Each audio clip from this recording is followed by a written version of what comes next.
Sot epizodin e ri të Absorbent Mindcast do ta bëjmë pak më ndryshe. Këtu po i shohim disa pamje të klasëve, të cilat janë të dedikuar për klasët dhe për fëmijët e moshave 3 deri në 6 vjeç.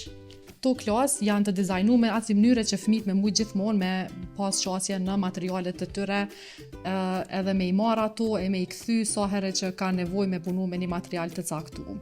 Sot do të flasim, do të shohim fëmijët duke i përdorur gjitha materialet të cilat i kemi përdorur dhe i kemi diskutuar gjatë kohës sa kemi bisedu bashkë me Dalgën apo edhe me persona të tjerë në Absorbent Mindcast. Këtu po e shohim një fëmijë i cili po e përdor një material nga jeta praktike, e që kanë dëshirë me e marr synxherin, me lag me ujë edhe me barë të ena tjetër, edhe kështu me zhvillu koordinimin me syve edhe dorës, edhe gjithashtu mësohen me përdor synxherin që me mujt mandej në të ardhmen me pastru nëse ka nevojë tavolinën ose diçka tjetër, e që për fëmijë është shumë interesant. Materiali i dytë është një fëmijë i vogël, ndoshta mosha 1 vjeç e gjys, mirë po ne e përdorim që këta me mujt me i gjetë vrimat e caktume dhe me i vendos këto shkopinjt, për shkak se kështu edhe zhvillohet komunikimi që e ka dora me syrin, mirë po të njëjtën kohë është edhe shumë interesant për fëmijë sepse ju pëlqen shumë me bu këtë material. Ky material ma shumë ju ndihmon fëmijëve me u mësu me u ushqy, mirë po njëjtën kohë është interesant për shkak se fëmija mundet me e bart thjerëzën nga njëra pjatë në pjatën tjetër. E këto janë plot fëmijë të moshave 1 vjeç e gjys 2 që janë duke bë aktivitete të cilat janë të jetës praktike dhe që ndihmojnë në pavarësimin e tyre. Tash kthehemi te mosha 3-6, kjo është një puzzle e cila është lulja, të cilën fëmijët në moshën 3 vjeçare mësojnë vetëm e ndërtu sikur puzzle, mirë po ma vonë të njëjtin material e përdorin për me mësu gjëra të ndryshme të aspekt gjuhësor që janë me emërtu të gjitha pjesët e lulës. Ky material bëhet për fëmijëve të cilët janë mosha 3 vjeç e gjys deri në moshën 4 vjeçare. Ky material është i përket shtyllës të senzorikës në metodologjinë Montessori. Këtu fëmijët mundohen me e zgjidh këtë puzzle duke e diskriminu madhësinë e cilindrave nga më i vogli deri te më i madhi, mirë po gjithashtu ky është një material i cili merr kohë shumë me u bë, edhe fëmiu është duke zhvilluar në të njëjtën kohë dhe fokusin derisa ta përfundon materialin deri në fund.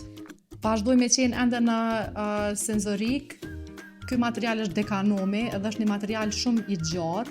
Zakonisht preferojnë fëmijët që me e bë gjithmonë me një shok. Mësohen edhe me komuniku me shokun, pra në aspektin social zhvillohen sepse duhet secili me gjetë mënyrën derisa ta përfundojnë materialin edhe me jap hapësirë njëri tjetrit derisa ta përfundojnë materialin, dhe si material është shumë kompleks, edhe pse neve na duket shumë i thjeshtë, kështu në vete është material matematikor edhe përgatitje për matematikë për të ardhmen kur shkojnë në klasën e parë. Në senzorik është diçka tjetër që fëmijët e përjetojnë, është një material që quhet kubi i trinomit. Trinomi në matematik është formulë matematikore e cila mësohet kur shkojnë në klasën e 4, 5 ose 6. Mirë po, këtu e shohim një fëmijë i cili po mundohet me zgjidh vetëm si puzzle. E në njëjtën kohë është duke tregu fokus të jashtëzakonshëm derisa të përfundon materialin. Gjithmonë kujtojmë që këto materiale i zgjedhin vetë, mundohen me i bo vetë, me i kry deri në fund edhe madje me kthy te vendi ku i përkasin që në mënyrë që një fëmijë tjetër me i përdor.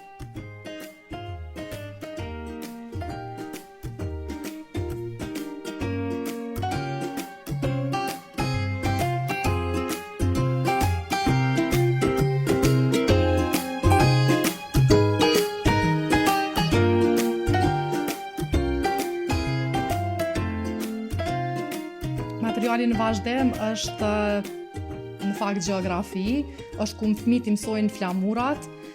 Tash po mundohen vetëm me i gjetë vendet përkatëse të secilit flamur, mirë po në anën tjetër të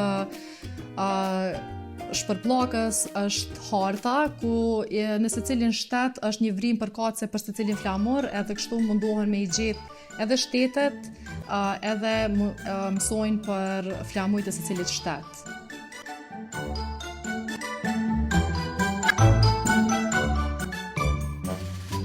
Prap jemi në gjeografi, prap fëmijët janë duke u kënaq dhe të përjetu shumë mirë, duke ndërtu një puzzle të Australisë, kështu mundohen me mësu gjitha pjesët e shtetit edhe të disa shteteve për rreth. Këtu janë duke punu në grup, që është diçka që shumë shpesh e inkurajojmë te fëmijët, sepse kjo I ndihmon me zhvillu edhe në mënyrë sociale. E tash po kalojmë në shtyllën e matematikës. Këtu e shohim një fëmijë I cili është duke punu një material specifik, I cili ndihmon vetëm në kuptimin e konceptit të zerës, sepse në rubrikën e parë ku shihet që nuk ka asnjë shkop, fëmijët kështu e mësojnë që koncepti I zerës, pra do me thonë që nuk ka asnjë numër aty, asnjë shkop realisht. Edhe kështu e mësojnë konceptin e zerës duke bu një material goxha gjatë edhe të komplikuar. Këtu e kemi një fëmijë I cili është duke kalu në mësimin e shkrimit të numrave. Ky është një fëmijë I cili do të kalon në shtatorin që po vjen në klasën e parë dhe kështu përgatitet me vetë dëshirë me mësu numrat edhe me pas vetë besim që kur shkon në klasën e parë me qeni përgatitur sa duhet. Kjo në gjuhën angleze quhet stamp game. Është një lojë pra ku fëmijët mësohen me I mbledh dy numra 4 shifror, mirë po ne ja u japim shansën atyre që me përjetu në mënyrë senzorike mbledhjen para se me shku në klasë parë që të kuptohet vetëm si koncept e jo tjetë në gjendje me mbledh në mënyrë abstrakte. Prap jemi te mbledhja, por këtu mbledhim më shumë numra 4 shifror, më shumë se 2 numra 4 shifror, edhe mundohemi me I numëru. Pra këtu mësojmë si të numërojmë në mënyrë që ta krijojmë një numër pak më të madh. Ky është një material I cili bëhet prej një fëmijë I cili do të shkojë në klasë të parë. Mirë po, si kur të vazhdonin në një shkollë Montessori, atëhere kishim pas shans me mësu në mënyrë abstrakte të njëjtën gjë, mirë po tash e mësojnë duke I numëru për secili numër katror të cilët janë në rubrikat përkatëse në shpërpllakën e cilën punon. Tash po kalojmë te pjesa e gjuhës. Në Montessori shtylla e gjuhës mësohet pak më ndryshe se sa në shkolla tradicionale. Këtu po e shohim një fëmijë I cili është duke punu me këtë materialin I cili quhet metal insets. Këto janë materiale të përbëra nga metali, edhe mbrapa atyre fëmiu mundohet me ngjyrosë, me vizatu diçka që të përgatitet për shkrim në të ardhmen. Dërsa në videon tjetër I shohim një mësuese ose një udhërëfyse me një fëmijë duke bërë zhvillim të fjalorit. Në këtë mënyrë këtu e përdorim mësimin me 3 periudha. Në periudhën e parë emërtohet secila kartë, ndërsa në periudhën e dytë ku po e shohim në video vazhdon loja në mes fëmijës edhe mësuesës për me mujt me identifiku secilën kartë me emrin përkatës. Gjithmonë kujtohemi që në Montessori gjithçka është mësohet nëpërmjet lojës, edhe kjo është çka e bën këtë metodologji shumë unike. Materiali në vazhdim është një material që shumë shpesh e kemi diskutuar. Kjo është alfabeti I lëvizshëm, për shkak se fëmijët e përjetojnë secilën shkruajnë në mënyrë senzorike. Këtu e kemi një fëmijë shumë më të rritur, pra është një fëmijë mosha 5 vjeç. Ky fëmijë do të shkojë në një shkollë anglisht folse, edhe e shohim që me shumë dëshirë dhe me shumë kujdes zgjedh me I shkruajt fjalët në gjuhën angleze.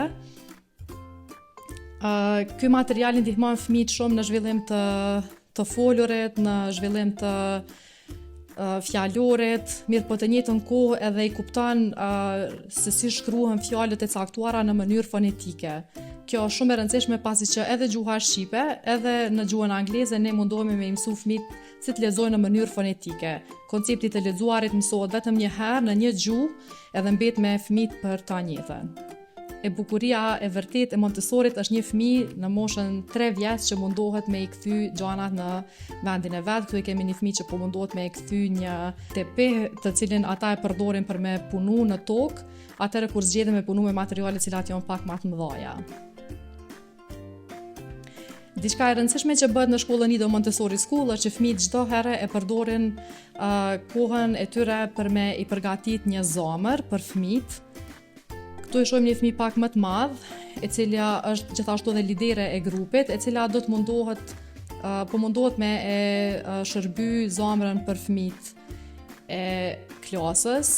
Zakonisht në shkollë tek ne zamra është ndonjë frut apo ndonjë perim i cili përgatitet për fëmijët gjatë kohës kur janë në shkollë. Zakonisht ndahen në grupe fëmijët edhe e krijojnë një sistem ku një fëmijë e përgatit ose e pastron frutin, pastaj fëmiu tjetër e pren ose e qëron ato, fëmiu tjetër mandej mundet me e pre, edhe mandej kemi gjithmonë një vullnetar i cili do ta servoj zamrën për të gjithë fëmijët e klasës. Kjo i ndihmon fëmiun që me pas vetbesim edhe me u përgatit në të ardhmen që me marrë iniciativë për shërbim edhe ndaj të tjerëve, jo gjithmonë vetëm për veten e tyre.